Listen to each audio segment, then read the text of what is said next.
Hot breaking exclusive top যেভাবে আসলে আখ্যায়িত করেন না কেন, it's going to be a big news in the world of cricket right now. বাংলাদেশের বিশ্বকাপের ভবিষ্যৎ কি? বাংলাদেশ কি তাদের ম্যাচেসগুলো শ্রীলঙ্কায় গিয়ে খেলবে? Bharat, international cricket council, BCCI and ICC সেই সুযোগটা কি বাংলাদেশকে করে দেবে?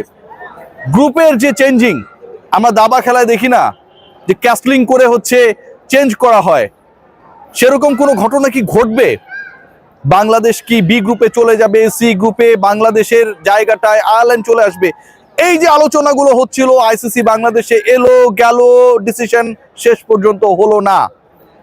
বাংলাদেশ ক্রিকেট বোর্ডের অফিসিয়ালসরা যখন সকল আশা ছেড়ে দিয়েছিল, বাংলাদেশ ক্রিকেট বোর্ডের অফিসিয়ালসরা যখন মোটামুটি একটা ডিসিশনে চলে গেছে যে বাংলাদেশের হয়তো এই ওয়ার্ল্ড কাপটায় অংশগ্রহণের সুযোগটা আর নেই, কোনো দিক থেকেই নেই, লজিস্টিক্যাল অ্যাডজাস্টমেন্টের যে ধোয়া তোলা হয়েছে বাংলাদেশের সিকিউরিটি এনশোর করার থেকেও যেন সেটাই সবচেয়ে বেশি প্রায়োরিটি হয়ে গেছে বিসিসিআই এবং আইসিসির কাছে। সেই জায়গায় হুট করে আবির্ভাব ঘটেছে পাকিস্তান গভর্নমেন্ট, পিসিবি, মহসিন নাকভির। আমি সবসময় একটা কথা বলি যে মহসিন নাকভি একটা মাল। এই লোকটা এমন এক মাল যে তিনি এশিয়া কাপে ট্রফি যখন দিচ্ছিলেন, ইন্ডিয়ান ক্রিকেটাররা তার হাত থেকে নেবে না, তিনি ট্রফি নিয়ে লকারের মধ্যে সেটা রেখে চাবি মেরে দিলেন, তালা মেরে দিলেন। তার হাত থেকেই শেষ পর্যন্ত ভারতীয় বোর্ড কর্মকর্তাদের নেয়া লেগেছে, সেটা এসিসির সভায়, ট্রফি নিলে আমার হাত থেকে নাও, না হলে দেব না। এই যে মহসিন নাকভি, যিনি ভারতীয় ক্রিকেট বোর্ড, আইসিসি তাদের হিসাব নিকাশকে উলট পালট করে দিতে পারেন, এবারও যেন সেই খেলটা আবার নতুন করে নতুন ডাইমেনশনে নতুন মঞ্চে দেখালেন। পাকিস্তান ক্রিকেট বোর্ড তাদের যে বিভিন্ন সোর্সেস গুলো রয়েছে, জিও নিউজ, পাবলিক নিউজ, বিভিন্ন নিউজ সোর্সেস যেগুলো রয়েছে, যে নিউজ হাবগুলো রয়েছে, তারা জানাচ্ছে they will not participate in the upcoming world cup যদি বাংলাদেশ অংশগ্রহণ করতে না পারে। আবারও বলছি, they will reconsider regarding the issue of their participation in the upcoming world cup. যে ওয়ার্ল্ড কাপটা শুরু হতে যাচ্ছে পরের মাসের 7 তারিখ থেকে, পাকিস্তান উইল রিকনসিডার তারা অংশগ্রহণ করবে কি করবে না, according to the sources and the news agencies of Pakistan, PCB, বাংলাদেশের অংশগ্রহণটা নিশ্চিত হচ্ছে কি না সেটার উপর ডিপেন্ড করে। ভয়াবহ পরিস্থিতি, বাংলাদেশকে বিশ্বকাপে আপনার নিতেই হবে, আনলেস বাংলাদেশের গ্রুপ নিয়ে যে কাহিনী তৈরি হয়েছে, বাংলাদেশের পার্টিসিপেটিং যে প্রতিপক্ষরা রয়েছে তাদেরকে নিয়ে যে কাহিনী তৈরি হয়েছে, সকল কাহিনী একদম ডেমোলিশ হয়ে যাবে, আইসিসির রেভিনিউ ফল করবে। কেন বলছি এই আলোচনা? বাংলাদেশ অংশগ্রহণ না করলে ইন্ডিয়ার গোনার টাইম নাই, পাকিস্তান অংশগ্রহণ না করলে ইন্ডিয়া কেন, আইসিসিরও গোনার টাইম বের করতে হবে।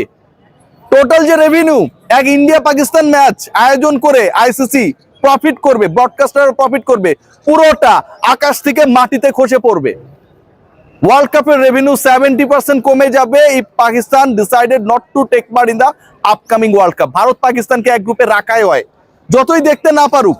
ইন্ডিয়ান বলিউড ইন্ডাস্ট্রি আর আইসিসি চলেই হচ্ছে ইন্ডিয়া পাকিস্তান ক্ল্যাশ নিয়ে। সো পাকিস্তান যখন বলছে যে আমি অংশগ্রহণ করব না যদি না বাংলাদেশকে তোমরা তাদের রাইট ডিসিশন মেক করার ক্ষেত্রে হেল্প করো, তখন আইসিসির কোনো কিছু করার নেই।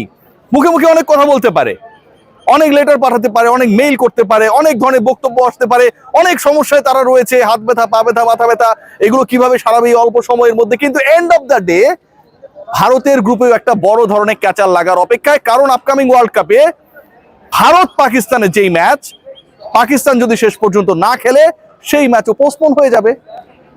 বাংলাদেশ যদি না খেলে, বাংলাদেশের যে 4টা ম্যাচ রয়েছে সেই 4টা ম্যাচ আলটিমেটলি পয়েন্টলেস, বাংলাদেশ থাকবে, অন্য দলকে আপনাকে ওয়াকওভার দেওয়া লাগবে। পাকিস্তান যদি না খেলে, ভারত সহ তার প্রতিপক্ষ 4টা দল ওয়াকওভার পাবে। টোটাল 8টা ম্যাচ টেলিকাস্ট হবে না। এই টোটাল 8টা ম্যাচের মধ্যে ইন্ডিয়া পাকিস্তানের ম্যাচ এবং ইন্ডিয়া পাকিস্তানের গ্রুপের খেলা যারা ফলো করে, তারা কেউ ওই গ্রুপের খেলা ফলো করবে না। হোয়েনেভার ইন্ডিয়া পাকিস্তান এক গ্রুপে নাই, অথবা থাকার পরেও পাকিস্তান খেলবে না ডিসাইড করছে, ওই গ্রুপের কোনো ভ্যালু থাকে না। বাংলাদেশের সাথে প্রতিপক্ষের যে খেলাগুলো হবে, যতই সাধারণ নির্বাচনের কথা বলুন, এন্ড অফ দ্য ডে যে মানুষগুলো ক্রিকেটকে গালি দেয়, অনেক বেশি আপসেট হয়, সেই তারা এই মাঠে এসে খেলা দেখে। ভাই, মানুষ অনেক ভালোবাসে ক্রিকেটটাকে, অনেস্টলি গালিগুলো দেয় কষ্ট থেকে। বাংলাদেশের খেলাও রেভিনিউ ফল করবে। 70% of the revenue targeting by the ICC in the upcoming event হবে না। না হলে বিসিসিআই, আইসিসি এই যে একটা ভাব দেখাচ্ছে না বাংলাদেশকে গোনার টাইম নাই, সেই কাউন্টটা তাদের করতেই হবে। এখন কি হবে? এখন আমার কাছে মনে হয় বিসিসিআই দে আর আন্ডার প্রেসার, এক্সট্রিম প্রেসার। এই প্রেসার থেকে কিভাবে বের হবে? জায়সা যদি এখন ডিসাইড করে যে বাংলাদেশে গ্রুপ চেঞ্জ করা যাবে না, পাকিস্তান বলবে আমরা খেলবো না, ওয়ার্ল্ড কাপই শেষ।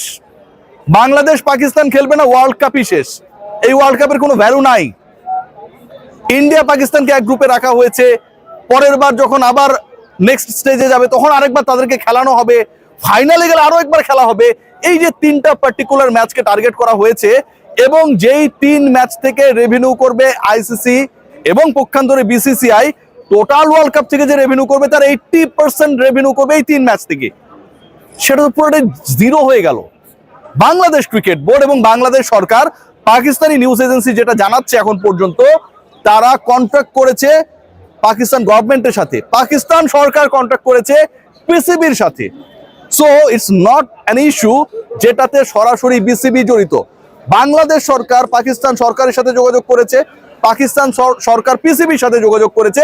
যেভাবে ভারতীয় গভর্নমেন্ট মুস্তাফিজকে বাদ দেওয়ার ডিসিশন নিয়েছে, তারপরে তারা সেটা বিসিসিআই কে জানিয়েছে, ঠিক একইভাবে পাকিস্তান সরকার ডিসাইড করেছে বাংলাদেশ না খেললে তারা খেলবে না, পিসিবি কে জানিয়েছে। মহসিন নাকভি তিনি গ্রহণ করেছেন এই অফার, দে উইল রিকনসিডার। এবং এখন রিকনসিডার আসলে পাকিস্তানও করবে না, বাংলাদেশও করবে না, আলটিমেটলি রিকনসিডার করতে হবে আইসিসি কে। কি রিকনসিডার করতে হবে? ইদার বাংলাদেশের সি গ্রুপের ম্যাচেস গুলো 4টা ম্যাচের 4টায় শ্রীলঙ্কায় দিতে হবে, নাম্বার 1 অপশন, যে অপশনটা অনেক ডিফিকাল্ট।